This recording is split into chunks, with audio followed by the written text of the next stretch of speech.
Hello, I'm Jeffrey Mishlove, host of Thinking Aloud.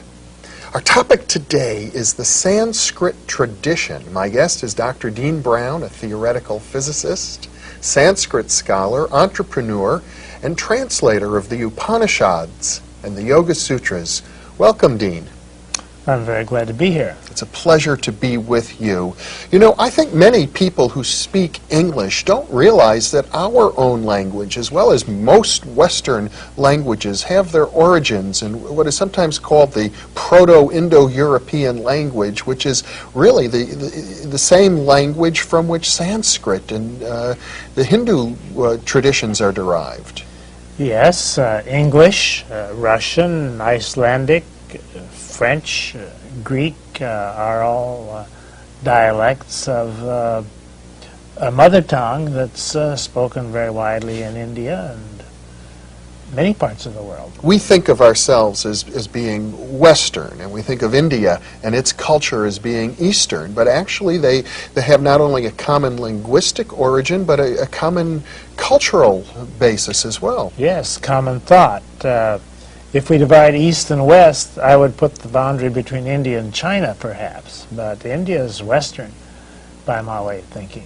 Well, and Buddhism, which was born in India and then moved to China, bridges that gap as well. So Buddhism is the West that went to the East. There we have an example of how we're much more intimately related to Eastern culture than we think, and many, many, many words in the English language have Sanskrit origins, or origins that are traceable to the Sanskrit tradition and the earlier Proto-Indo-European language. Oh yes, most of the words in English, say, go back either through the Teutonic Northern European Icelandic route to the Sanskrit or the Vedic, and then through the Mediterranean route, the Romance route. Now we think of Sanskrit as a language of mysticism, the language of the Bhagavad Gita, of the Yoga Sutras, of the Vedas, the language in which there's the great equation, Atman equals Brahman. Let's start there. Maybe we can, you could elaborate on that. Well, Sanskrit's an artificial language spoken in the wisdom traditions and in the great hymns. The language spoken in the street in ancient times would be called Vedic. Vedic is a vernacular, and Sanskrit is a synthetic language. Just like the Latin that Julius Caesar spoke would be vernacular, but the Latin that we have in medicine and law and botany and the church is not the street language. So Sanskrit was a formal language used by the priests and by the philosophers of ancient times. Yes. And it is very beautiful, but it wouldn't give you much of an idea of what's actually spoken in the bazaar. But there's a lot of abstractions that we find in Sanskrit that have permeated our modern idiom. Concepts like karma, concepts like Brahma. Yes, that's why we think of Sanskrit as a scientific language. Mm-hmm. The terms in Sanskrit are so precise that they're used in the street today in California, for instance, because the English equivalents don't exist. There are many, many words in Sanskrit that describe states of consciousness. States of consciousness, thinking, mentality. There are other languages that have feelings in them, but Sanskrit has precision for thought and consciousness. And metaphysics. And metaphysics, yes. And cosmology. Now, you've translated the Upanishads, very ancient and revered sacred texts. You have described to me how these texts are really to be chanted. They're like poetry in a way, and yet they have a precision to them. Could you read one of those? Yes, there are a couple hundred Upanishads known today, and when the rishis, the teachers, started teaching the Upanishads to the Western scholars a couple hundred years ago or 150 years ago. They were very open in chanting them at first, and then they realized that if they're written down, they lose some of the power. So only about 100 of them have been written, and the rest are still in the verbal tradition. Orally Oral transmitted, tradition, memorized. which is the origin of all wisdom, is in the oral tradition. But to give you an idea of some of the melody in these documents, I picked the beginning of the Isha Vashapanishad, which goes like this. Om, The sound of the universe. the sound of the universe, from which we get our modern word of human, Om. Humble. Full that. Full this. From the full, everything has come out. Having taken everything out of it, the full alone remains. Om Shanti Shanti Shanti. Peace. In the world whatsoever changeful is, all this with the Lord should be enveloped. By that renunciation, support yourself. Do not covet the wealth of anyone. Only for performing good deeds should one desire to live 100 years. Only thus and in no other way will your work not have stains. It actually is in some ways reminiscent of the Old Testament. Don't covet things, do good. Oh yes, the ideas are the same. There is a universal ethic. But then there's something a little deeper in there about non-attachment. Oh yes, the ideas have many layers of meaning. They just go on and on. You can take one of these sutras and dig in it forever. The word sutra is interesting. It's the same word that we have in the hospital. If you sew up a Suture. word, suture. A sutra means a string of pearls. So these ancient poems are called sutras. They're strings of pearls. They're really like They're tied together. nuggets of wisdom. Nuggets of wisdom, right. In a way. And that's why I read it with pauses between the lines, because each line has multiple meanings, and if you pause, it sinks into the subconscious more. Now, I think it's very interesting what you said earlier about the word human. We're all human, but very rarely do we pause to think, what does that word mean? And here you've traced it to a Sanskrit root, Aum, or which is the eternal sound of the universe. The eternal sound from which the universe is expressed. So everything that's in the universe is human. Everything that's alive is human. Homo sapiens, among other things, is human, but we won't be around very long. Humanity will prevail long after Homo sapiens has been forgotten.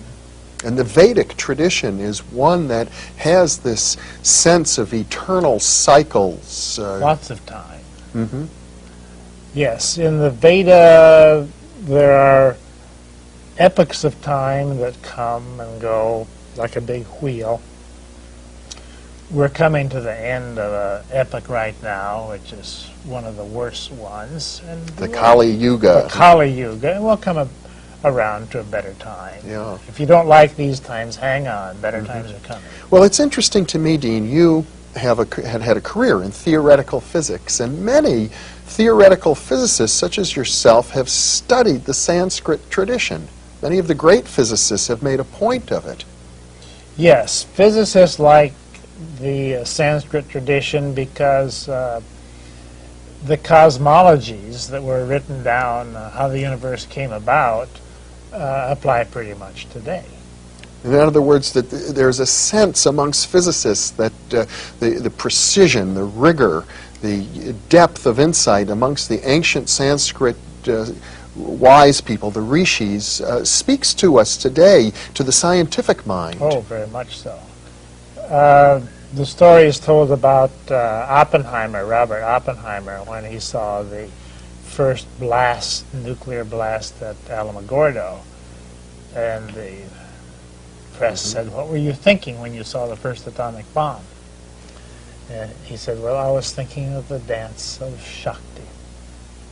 The dance of Shakti. Yeah, and as I recall, he used a quote from the Bhagavad Gita to describe the atomic bomb, Yes. brighter than 10,000 suns. Brighter than 10,000 suns. Yeah. So this is called, the Vedic writing and the Upanishads are called science by people who've studied them, not only in ancient times, but today. Yeah. Science meaning to discriminate between this and this.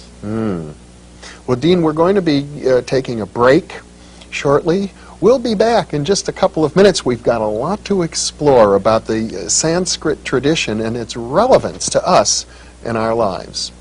Thank you.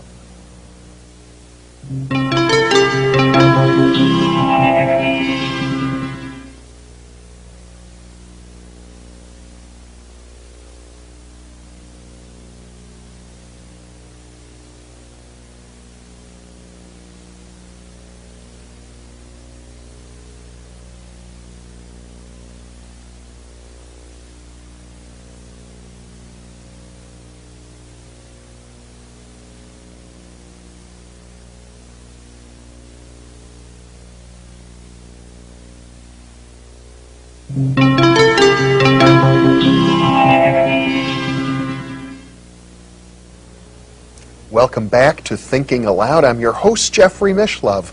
We're talking about the Sanskrit tradition with physicist and Sanskrit scholar Dean Brown.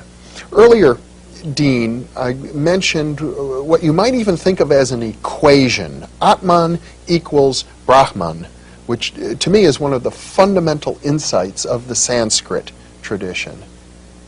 The idea is, I think, the essence within each of us, Atman, is the same as the essence of the whole universe, Brahman. Yes, the biggest thing that you can think of is Brahman, ever expanding. It is all the universe and all the many universes, if we have parallel universes, all summed up into one unbounded, expanding everything. And also the supreme deity. And the supreme deity, Brahma.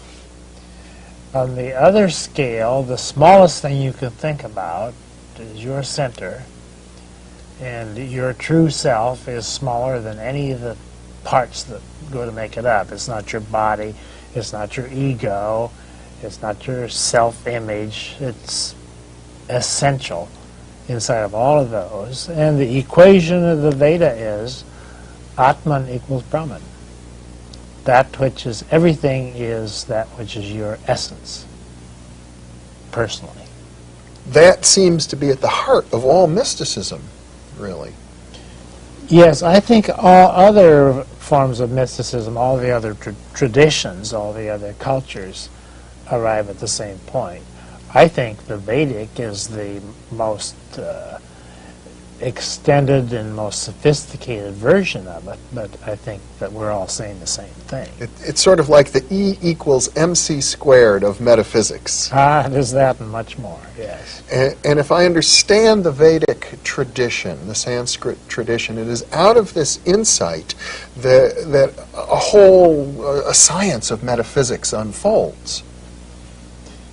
Yes, from this point, Atman equals Brahman, we get the whole cosmology of the ancient Indians, the ancient Greeks is derived from it because Greek is a Vedic subculture, and Latin, our modern science, is derived from it. All of that comes in its many forms down to us in the modern form of Advaita, Vedanta. Vedanta means the fulfillment of the Vedas. Veda means wisdom. And Advaita means not two. That which is the biggest is not different from that which is the smallest. So when we think of Hindu culture, for example, as being polytheistic, and we don't understand this Advaita tradition, we're missing something very important about the way they understand their relationship to their deities. Yes, indeed. The Vedic tradition, the Vedic wisdom is so extensive that when a person comes to it, he brings himself to it first. So the first thing one finds in the Veda is himself. And his polytheism, as it goes deeper and deeper into it, becomes a monotheism, and beyond a monotheism. Even monotheism is not essential enough, not subtle enough to get the idea that you ultimately find in the Veda. Yeah. Now in Plato we have the notion of the world of ideals. We call it the Platonic world, the world of pure forms. But this is also found in the Vedic tradition. See, that's in the Veda, that in Sanskrit that's called the Ritambara Pragyan. Ritam is where we get our word right. This is right, this is a right angle, make a right turn at the corner, let's make it right, let us correct something.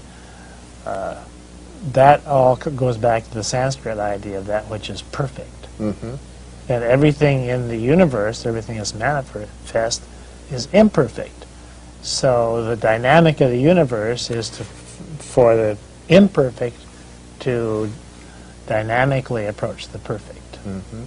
And the metaphysics, the practical aspect, as I understand it, of the Vedic metaphysics is that through disciplines, through meditation, through centering oneself, we are able to apprehend that Ritambara world, that perfection, and then we can bring it into manifestation in our lives. Yes, by keeping your eye on the perfect and letting your feet find the way in nature, we bring about the expression of perfection in the manifest. Mm-hmm. And so the word mn, the Sanskrit root man, mankind, mind, mental, manifest, manual, are all part of our word human, mean manifest the ideal. Mm-hmm. So the word human combines that sense of aum, the sound of the universe, with the idea of manual, taking action, using your hands, being here and now in the world. Yes. And even the word action comes from the Sanskrit idea of prakriti. To act comes from prakriti, and prakriti is their word for nature, practical. Mm. Practical is in contrast to theoretical. We have theory and praxis. Theory, theoretical, comes from the Sanskrit devas, deus in Greek, theos in Greek, deus in Latin, divine, which originally means senses. Your senses are your devas. So God is your senses, your perception of the universe. a very sensory experience is the way that we connect. Everything comes from your senses. Mm-hmm. Now, you have thousands of senses, but it's through all of your senses that you comprehend God, the universe. And the very idea that a human being can comprehend the divine, the infinite, is particular in some way to the Sanskrit tradition, I think. Yes, indeed. And to comprehend the divine, which is to say everything, one comprehends oneself, one's Atman. Mm-hmm. The route to the divine is through the Atman. Mm-hmm. The route to everything that you sense or can sense is through your center. Now, the Sanskrit tradition, of course, is a vast literature. We have the Vedas, the Upanishads, the Mahabharata, the Bhagavad Gita, the Yoga Sutras, the Brahmanas.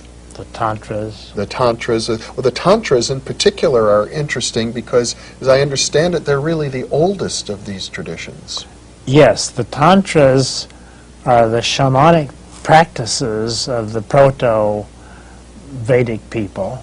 The Indo-European people. The Indo-European people, which are parallel to all shamanic people. And it evolved into the Vedas and the science and theory. but they started as rituals and practices of nomadic people. And sometimes we have a sense in the West that spirituality is very otherworldly, sort of separate from our day-to-day practical experience, but as you explore the Sanskrit tradition, in particular its tantric origins, there is a different sense, a sense of oneness, of our sensuality and our spirituality really coming together, as you expressed earlier in the very word, devas. Yes, God is approached through nature, just as in the Hebrew Kabbalah, the Ein Sof, the God is approached through the Shekinah, who's approached through the Malkuth, the nature. So one gets to God through nature, and one gets to nature through God. Now you've done something very interesting here, and I know you're a scholar of many traditions as well as Sanskrit, by bringing in the Hebrew. I think it's useful to point out to our viewers that when it comes to human culture, there are many different streams. Hebrew, the Sanskrit, perhaps the Chinese, the metaphors. Polynesian, American Indian, the African, that Mayan. Linguistically they're quite separate, but yet in terms of the sense of the world, one might say that they all have their origins in a kind of common human culture, which we might describe as shamanic. Yes, they're based on experience. The raw native experience of any person, where he comes from, the home and the hearth and the field and the hunt, lead to our metaphysics. And all these forms of metaphysics are isomorphic. Isomorphic meaning? The same form. They have the same form. They're different ways of saying the same thing. And yet they appear quite different. Superficially, but they all reduce down to experience. Well, it's very interesting as we're exploring the Sanskrit tradition. What you're saying here is that although it doesn't share much history with the Hebrew tradition or the Polynesian tradition, when you begin exploring it in its depth, it's the same. We come to the same thing, yes. The Vedic way is a nice way to do it because it is so thoroughly developed. But one can do it in Polynesia just as well. Yeah. Well, we're going to be exploring some of the practical aspects of the Sanskrit tradition. In part 2 of this program, we'll be looking at the Yoga Sutras in particular, where we have a very specific, detailed, step-by-step instruction for achieving the kind of insights. Dean, thank you for being with me. And thank you for being with us.